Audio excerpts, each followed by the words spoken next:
জানেন তো এই রান্নাটা আমার বাবা থেকে শেখা, মানে বাবা রান্না করে দিত, আমরা খেতাম। তবে বাবা কিভাবে রান্না করতো বা কিসের পর কী দিত সেটা আসলে কখনো দেখা হয় নাই। তো বাবা যখন চুরি শুটকি দিয়ে বুটের ডাল রান্না করতো খুবই মজা হতো, মানে কি বলবো বলার বাইরে।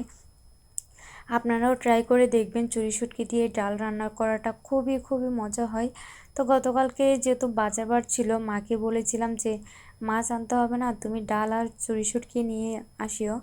তো এর মধ্যে মা রান্না করে নাই, মা যেহেতু একাদশী ছিল, এর মধ্যে আমিও রান্না করেছিলাম। তো আমি প্রথমে ডালটা সিদ্ধ বসিয়ে দিয়েছিলাম প্রায় আধা ঘন্টার মতো, তারপর একটা পাত্রে ঢেলে নিয়েছিলাম।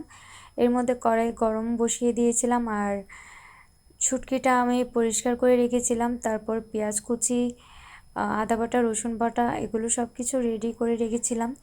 আর আরেকটা কথা বলি যে আমি তেল দিই নাই, পেঁয়াজটা আগে দিয়ে দিয়েছিলাম।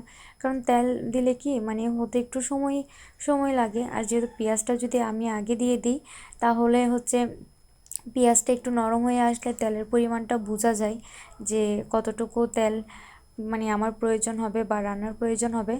তো যার কারণে আমি পেঁয়াজটা আগে দিয়ে দিয়েছিলাম। এর মধ্যে পেঁয়াজটা যখন নরম হয়ে আসছে তখনই আমি তেল দিয়ে দিয়েছিলাম। আর এদিকে হচ্ছে আদা বাটা, রসুন বাটা, পেঁয়াজ বাটা আমি তেলের মধ্যে দিয়ে দিয়েছিলাম। এবার শুটকিটা আমি দিয়ে দিব। এখানে আমার ছোট্ট একটা ভুল হয়েছিল, সেটা হচ্ছে আমি যখন ডাল ফুটিয়ে রেখেছিলাম তখনই আমি হলুদ আর মরিচের গুঁড়াটা ওখানে দিয়ে দিয়েছিলাম। এখানে শুটকির মধ্যে যদি দিতাম তাহলে কালারটা একটু সুন্দর আসতো, মানে এরকম কালারটা দেখাতো না। তো যাই হোক, ভুল তো মানুষের হয়। আর এদিকে আমি কাঁচামরিচ, টমেটো কুচি এবং লঙ্কা কুচি ওইটাও দিয়ে দিয়েছিলাম।